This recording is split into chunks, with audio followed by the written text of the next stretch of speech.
I am so thankful to be with you guys today. I would love for you to take a second in the chat and put one word or one phrase that's just really sticking with you from what we talked about earlier. And I'll share mine. I'll tell you that pain, every story has a source of pain, a moment of pain. And when we were talking about today, and I was talking with Jen, I said, I feel compelled to invite you into my own pain. So things are about to get real because I can't be fake. So I want you to take a breath. I need to tell you about one of the most painful nights of my life.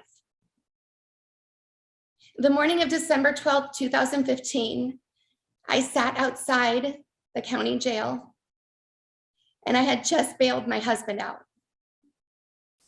The night before, my husband had been arrested for driving while intoxicated. And meanwhile, I was at home with a vomiting child, wondering where my husband was. A bomb in the form of truth had blown my world into a million pieces. And this respected man who was a business owner and community and church leader and the father of my 4 daughters was also deeply addicted to alcohol, and it had controlled his entire life. My heart was broken. I was completely overwhelmed. I was terrified. I waited in the car, and at some point he got in the car. And he looked at me, and sobs racked his body. I felt nothing. I felt numb. And at the same time, I felt everything. I felt pain that I couldn't escape any longer. Do you feel pain? What do you do with it? Today, we're going to talk about pain. First, pain is a promise. Second, we're going to discuss how we face pain. And then we're going to discuss how God's presence partners with us to ease pain. So first, pain is promised. Did you know that? It's a promise. Like, we love to hang these declarations on our walls, like live, love, laugh. We all want the God's not going to give you more than you can handle promises. When my 3rd daughter was only a couple of months old, I found out I was pregnant with my 4th daughter. And every day I took my kids to the gym to do the drop-in run. I dropped the kids at childcare, and then I ran to the pool loungers so I could take a nap. Have you ever done it? Those are great naps.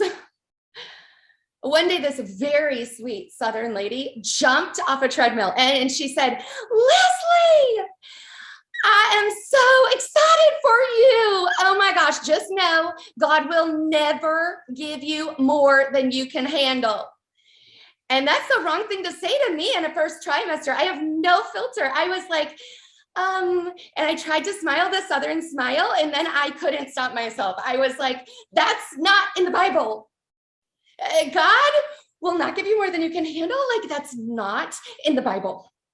And he allowed Noah a flood, and he allowed Sarah infertility, and Job lost absolutely everything. And Jesus, look at him, persecution and rejection and the cross. It's not in the Bible. In fact, what I see, God always gives me more than I can handle, always. So I'll find myself completely at the end of myself so that I can finally depend on him. Because here's the truth, y'all. The promise that is in the Bible, Jesus said, in this life, you will face trials, persecution, suffering, heartache of many kinds. You will, not if you face trials, or maybe you might someday could face trials, for sure, pain is coming. Love God.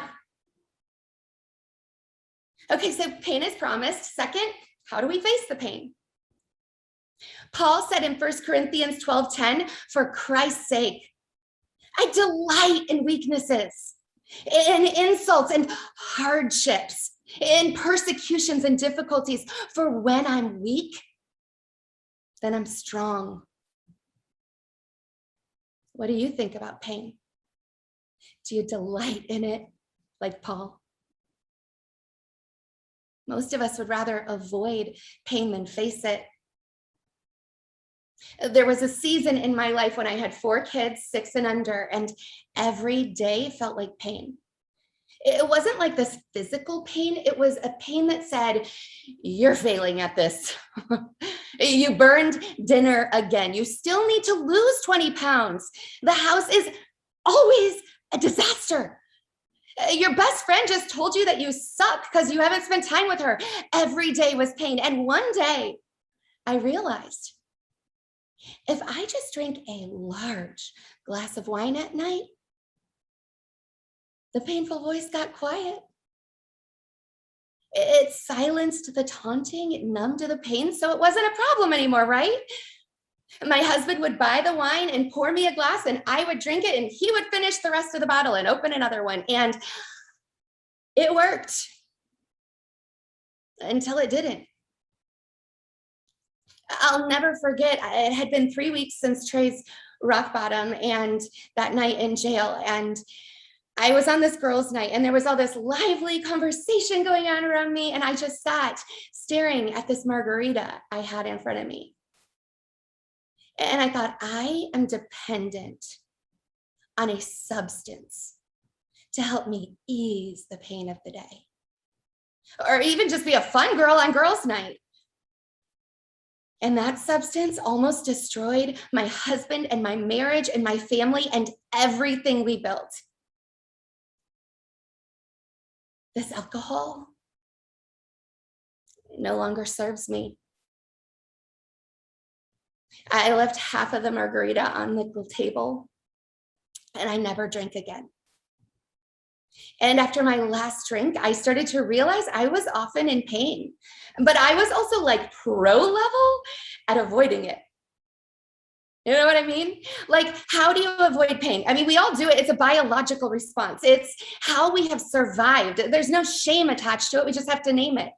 There are 4 human survival mechanisms, all F words, not the one you're thinking. Fight. Do you fight it? It often comes out in fighting others to attempt to control what causes you pain. Or flight. And do you want to run away when things get hard? Do you try to outrun it, outwork it, out-hustle the pain? Freeze. And do you try to stay safe by using like sugar or alcohol or scrolling social media to just ignore it or numb it? And fawn. I think a lot of Christians do this. Do you revert to people-pleasing, to becoming so focused on meeting everyone else's needs that you don't ever have to pay attention to your own? Okay, look me in the eyes.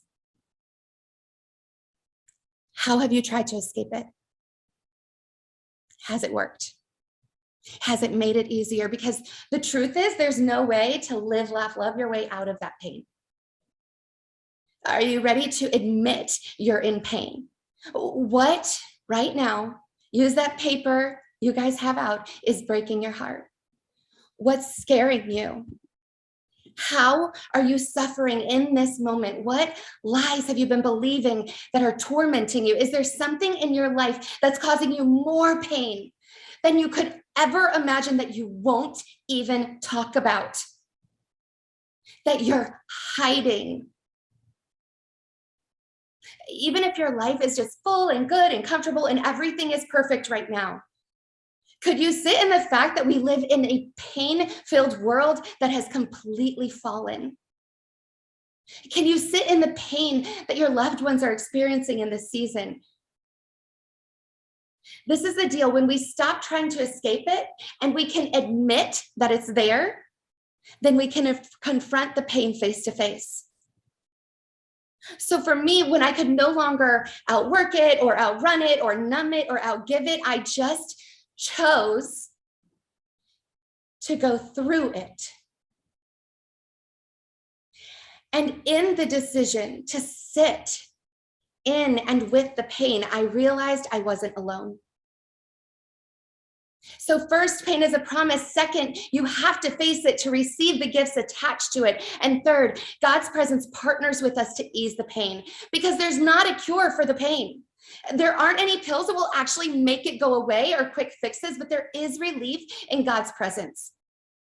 And here's what I know: we serve Yahweh Shammah, the God who is here. He's like legit here in your house right now, sitting beside you. He commands his angels concerning you. His spirit fills you. You're not alone. We serve Emmanuel, who is God with us. He knows and has experienced the pain you're experiencing. He understands. And in the midst of the pain, when you're not seeking to escape it, God's presence is evident. He also sends his presence in human form, wrapped in flesh. Sometimes you receive the gift of presence from others, and sometimes you give it. I wasn't always good at allowing God to live his life through me in giving by sitting in pain with people. A few years ago, a dear friend, Carly, was battling breast cancer. And as it progressed, she was lonely and scared. And she set up a sign-up genius for her friends to just sit with her for 20 minutes. I didn't know how to be with her. So instead of sitting with her, I brought her dinner. And I checked in on her over text. And I asked her and our friends, "How's Carly?" And in short time, the cancer progressed and it got really bad. And her husband invited me over to their house one night to do like praise and worship in her bedroom. I arrived a little early and I walked into the room and she said, "Leslie, I thought you only existed on the computer." Ugh. We worshiped Jesus that night in her room. She had her sweet cancer-thin arms raised in praise, and heaven kissed earth. It was holy. And 2 weeks later, she died. And as I look back on my friendship, I realized that I let fear and busyness and denial and my own pain during a truly painful season of my life, my own issues, get in the way of being with my friend, of being Jesus's love and presence in human form, of giving her the present of God's presence. And this realization of my failure to allow God to live his life through me and love Carly through me, it changed me. God's presence and the presence of others truly make the pain experience different. Pain surrendered to a loving Father creates a holy exchange. In his presence, we experience the fulfillment of all the other promises we want to cling to. We exchange heaviness for burdens that are light. We exchange weariness for soul level rest. In his presence, we exchange worry for peace that guards our hearts. And so as I close, I want to participate in a holy exchange right now together. Will you just close your eyes with me right where you are?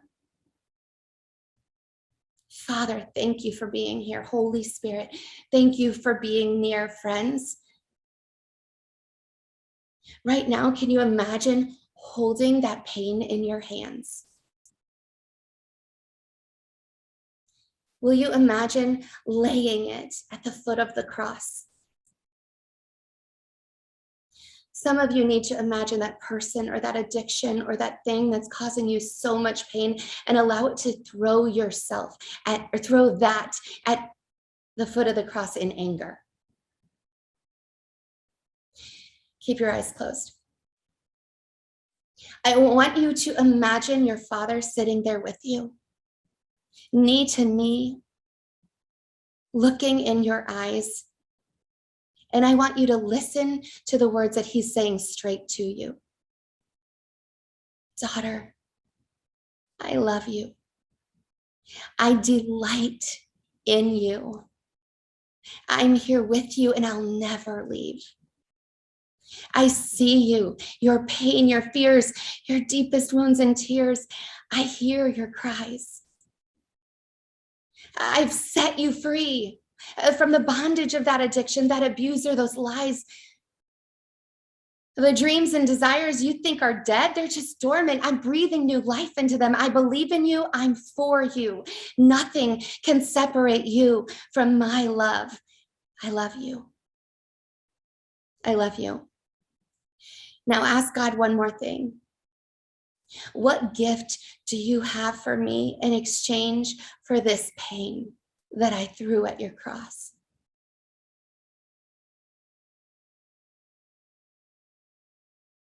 And go ahead, open your eyes. Friends, pain is a promise. And when you're ready to face the pain, you'll realize that God's presence has always been covering you. And he's empowering you to be that presence for many others. And thanks for joining me in this journey.